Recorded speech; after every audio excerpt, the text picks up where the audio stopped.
এই জল সরবরাহকারী লোকটি কেবল ছোট্ট মেয়েটির হাতের দিকে তাকালো। সঙ্গে সঙ্গে সে বুঝতে পারলো তার আঙুল ভেঙে গেছে। সে দ্রুত একটি ছেলের আইসক্রিম ছিনিয়ে নিয়ে কয়েক সেকেন্ডের মধ্যে খেয়ে ফেললো এবং আইসক্রিমের কাঠিটা মেয়েটির আঙুলে রাখলো। তারপর তার চুল থেকে রাবার ব্যান্ডটি সরিয়ে একটি সাধারণ স্প্লিন্ট তৈরি করলো। এই জলমানবের নাম ছিল ডেভিড। সে মজা করে মেয়েটিকে বলল এখন তাকে চিকিৎসার খরচ দিতে হবে। এরপর মেয়েটির বাবা এসে তাকে সঙ্গে নিয়ে যান। যাওয়ার সময় ডেভিড বলেছিল যে তাকে দ্রুত হাসপাতালে নিয়ে যাওয়া খুবই জরুরি। পরে মেয়ে ও তার বাবা হাসপাতালে পৌঁছান। আঙুলে স্প্লিন্ট দেখে ডাক্তার বিস্ময় প্রকাশ করে বলেন আর একটু দেরি হলে আঙুলটা নষ্ট হয়ে যেতে পারত। ডাক্তার মেয়েটির সিটি স্ক্যান করতে বলেছেন। তখন মেয়েটি একটি পরিচিত কণ্ঠ শুনতে পেল, যেটা ছিল ডেভিড। মেয়েটির বাবা তাকে ধন্যবাদ জানাতে যাচ্ছিল, তখনই সে মারাত্মকভাবে কাশি শুরু করলো। ডেভিড সঙ্গে সঙ্গে কিছু বুঝতে পারলো, কিন্তু মেয়ের বাবা হাত নেড়ে বললেন তিনি ভালো আছেন। কিন্তু কিছুক্ষণের মধ্যেই তার শ্বাসকষ্ট শুরু হয়ে যায়। এদিকে মহাসড়কে দুর্ঘটনা ঘটলে অনেক আহত রোগী হাসপাতালে আসেন, ফলে সব চিকিৎসক ব্যস্ত হয়ে পড়েন।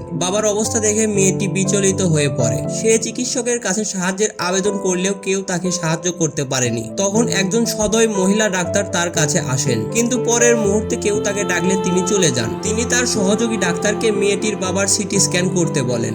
ডেভিড চিন্তিত ছিল, তাই সে তাদের অনুসরণ করে। তখন ডেভিড দেখতে পায় মেয়েটির বাবা হঠাৎ লিফটে অজ্ঞান হয়ে পড়ে যায়। ডেভিড এবং ডাক্তার সঙ্গে সঙ্গে তাকে বের করে মাটিতে শুইয়ে দেন। ডাক্তার দৌড়ে জরুরি যন্ত্রপাতি আনতে গেলেন, কিন্তু ডেভিড মেয়েটির বাবার বুকে হাত রাখলেন। তার হৃদয়ের একটি 3D চিত্র তার মনে ফুটে উঠল। সে দেখতে পায় যে তার হার্ট কাজ করা বন্ধ করে দিয়েছে। ডাক্তার ভেন্টিলেটর লাগিয়ে ইন্টুবেট করতে চলেছেন, কিন্তু ডেভিড তাকে হার্ট পরীক্ষা করতে বলেন। ডাক্তার তাকে উপেক্ষা করেন। ডেভিড জোর করে ভেন্টিলেটর ছিনিয়ে নেয় এবং ডাক্তারকে প্রথমে হার্ট পরীক্ষা করতে বলে। ডাক্তার বাধ্য হয়ে চেক আউট করে দেখেন হৃদস্পন্দন বন্ধ হয়ে গেছে। ডেভিড ডাক্তারকে সিপিআর করতে বলেন। ডাক্তার সিপিআর শুরু করার সাথে সাথে নার্স একটি ডিফিব্রিলেটর নিয়ে আসেন। ডেভিড সঙ্গে সঙ্গে রোগীকে শক দিলেন। কিছুক্ষণের মধ্যে মেয়েটির বাবার স্পন্দন ফিরে এলেও এখন তার দ্রুত অস্ত্রোপচার প্রয়োজন। অপারেশনের প্রস্তুতি সম্পূর্ণ হলেও দুর্ঘটনার কারণে কোনো সার্জন পাওয়া যায়নি। অপারেশন থিয়েটারের নার্স জানান অবিলম্বে অপারেশন না করলে মেয়েটির বাবা বাঁচতে পারবেন না। মেয়েটির চোখ জলে ভরে গেল। তিনি বুঝতে পেরেছিলেন যে শুধুমাত্র ডেভিড তার বাবাকে বাঁচাতে পারে। তবে ডেভিড অস্ত্রোপচার করলে তার চিকিৎসা জীবন শেষ হয়ে যেতে পারে।